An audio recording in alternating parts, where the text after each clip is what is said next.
Bien, 4:37, es la hora oficial en todo el país. Bienvenidos a la segunda media hora de lo que es señal de alerta a través de Radio Moderna en los 930 de la amplitud modulada del dial. Gerber Mujica.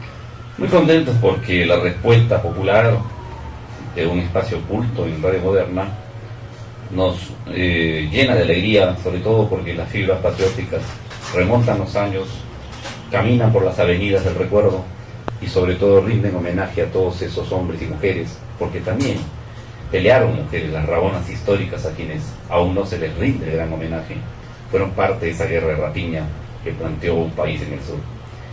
Y como la historia es una fuente maestra de los tiempos, como decía Cicerón, nosotros debemos recordar que en 1995, cuando el aciago enfrentamiento del CENEPA con Ecuador, el periodismo chileno denunció, tomen nota, el periodismo chileno denunció que su país le había vendido material de guerra. ¿A qué país? Al Ecuador. Y siendo garante Chile del protocolo Río Janeiro de 1942, no solo incumplía su papel de garante, sino que se entrometía vendiéndole armas al enemigo con el que Perú en ese momento tenía una conflagración sangrienta como fue la del CENEPA en 1995. Pero el recuerdo de la historia va más allá. Ustedes deben recordar que el canciller de Chile, durante 1995, cuando se denuncia el hecho, era un señor que se llamaba, y se llama, José Miguel Insulza. ¿Saben quién es? Es el señor que está en el Museo de la Nación como secretario general de la Organización de Estados Americanos.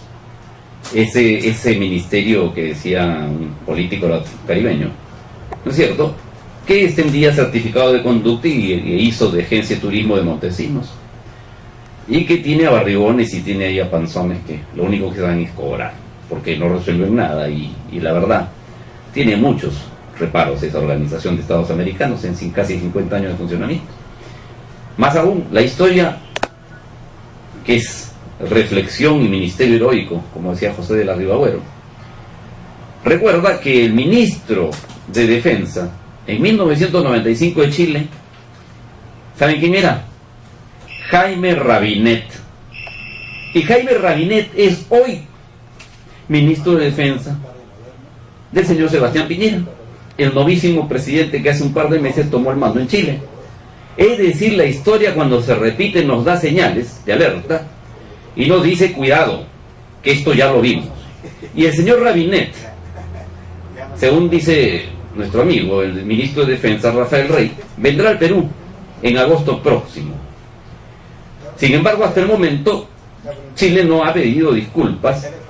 Es más, lo que ha hecho Chile es sobreseer, o sea, ha declarado sobreseído el tema de la venta de armas. ¿Saben por qué? Según ellos, por falta de pruebas. O sea, lo que ellos mismos denunciaron nunca va a ser esclarecido.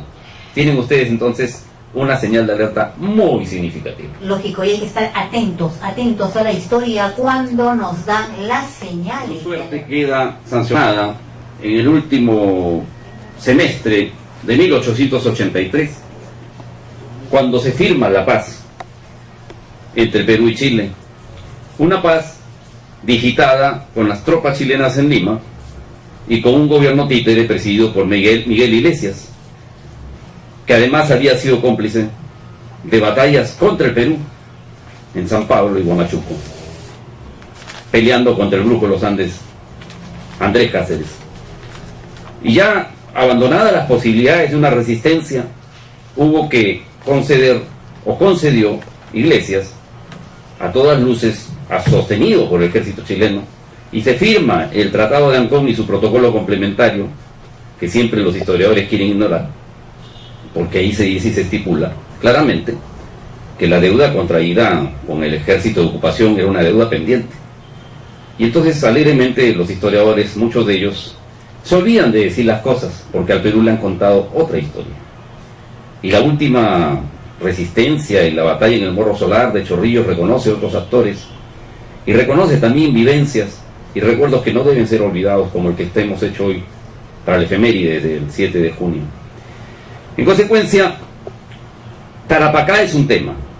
Se pierde Tarapacá definitivamente y queda a partir del año 83, ratificado por el Congreso del Perú el año 1884, el tema pendiente de Tacna y Arica, que debió ser resuelto por un plebiscito que nunca se llevó a cabo a los 10 años, según votación popular, de manera que las poblaciones escogieran libremente si se quedaban con el Perú, de donde habían sido naturales siempre, o optaban por la solera del país vencedor, en este caso Chile. El plebiscito, como sabemos, no se llevó a cabo nunca. La resistencia peruana y el heroico papel de las poblaciones en la educación de sus hijos duró hasta 1929. Desde 1883 a 1929 pasaron 48 años. Y entonces, el 3 de junio de ese año, el gobierno de Leguía logró un acuerdo, ese 3 de junio, que fue el Tratado de Lima, por el cual definitivamente queda Arica en poder del país vencedor, y por el cual honra con 6 millones de esa época la cesión, y Tacna vuelve al hogar del Perú. Y se empieza la tradición de los desfiles aquellos con la bandera, y las poblaciones sufridas y los hombres, mujeres y nietos ya que habían nacido durante esos 48 o 49 años, a rendir homenaje a la ex provincia cautiva Tacna, que volvía al hogar nacional. Desde entonces a la fecha ha habido muchas amagos de discrepancias jurídicas, como lo hay hoy. Por eso es que el Perú ha planteado un tema de delimitación marítima con Chile, porque no existe.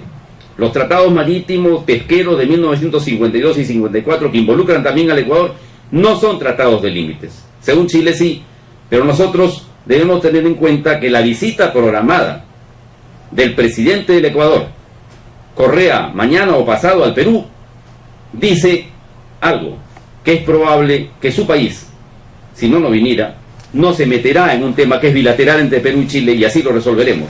Enhorabuena si esto constituye un alcance de la diplomacia nacional. Enhorabuena, porque hay que felicitar si esto es así. Quiero decirle además a nuestro oyente que el tema de la Confederación Peruano-Boliviana fue 40 años antes de la Guerra de Rapiña de 1879.